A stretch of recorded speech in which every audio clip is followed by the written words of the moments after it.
Okay, so my best friend and I met while working on an ill-fated production of Much Ado About Nothing well over a decade ago. Prior to Tech Week, the week the production opened, he and I never shared the stage and had rehearsed almost entirely separately. Late one night during Tech, I remember standing backstage waiting to go on and hearing him speak the speech. The speech itself was lovely, but it was the sound of his voice that stopped me, quite literally, in my tracks. I recognized him in that instant as someone loving and good and trustworthy, just from the sound of his voice. Now, my husband and I met on an old-fashioned, I know someone I think you would like, blind date. There were no profiles, no photos, or anything else by which I would know him.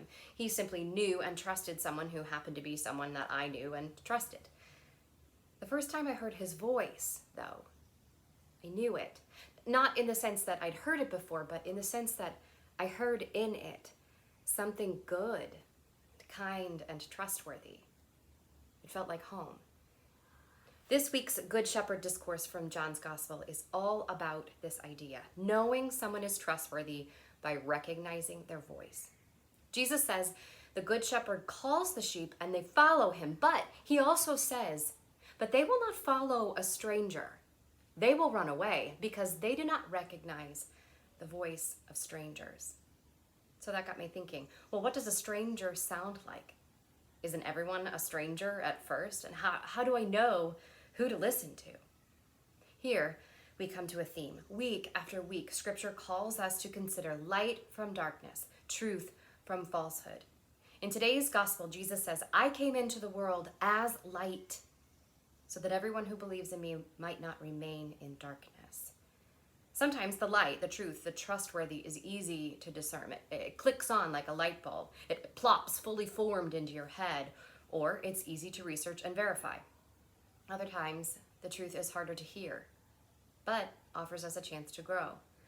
Our difficulty in hearing it doesn't make something less true. In these days, we challenge ourselves to discern what we hear and read. What is this person, this politician, this news source, this media producing in me? Reality and caution, or fear and anxiety? Reality and caution, or pretending like everything's back to normal? Recall that the Good Shepherd's voice can be heard in all of this noise. The Good Shepherd's voice is the one that speaks common sense, not common ignorance. Concern for others above concern for self. Love and compassion for self, not fear. Do not follow the stranger's voice. Follow the voice we recognize as good and loving and trustworthy. Now, we are not out of this yet, but be heartened. At the end of this week's gospel, Jesus reminds us, a thief comes only to steal and slaughter and destroy. I came that you might have life and have it more abundantly. You might have life and have it more abundantly. Find the voices that are speaking life.